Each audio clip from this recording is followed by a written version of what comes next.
కర్మఫలం గురించి మాట్లాడుకుందాం. దేవా, నీ కర్మలకి మొదటి ఫలం ఏమిటంటే నీకు ఒక మంచి కుటుంబం దొరికింది. అలాగే ఇది కూడా నీ కర్మల ఫలితమే. నువ్వు నీ కుటుంబం విలువని అర్థం చేసుకున్నావు. భగవంతుడు నీకు ఆ వివేకాన్ని ఇచ్చాడు. ఇన్ని కష్టాలు పడిన తర్వాత కూడా నీకు ఈర్ష్య, ద్వేషం, అహంకారం అనేవి అస్సలు లేవు. ఇదే నీ కర్మల ఫలితం.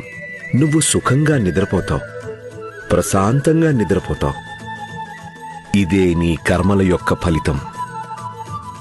నిన్ను గౌరవించే వాళ్ళందరూ మనస్ఫూర్తిగా గౌరవిస్తారు, భయంతో కాదు. ఇదే నీ కర్మ ఫలం.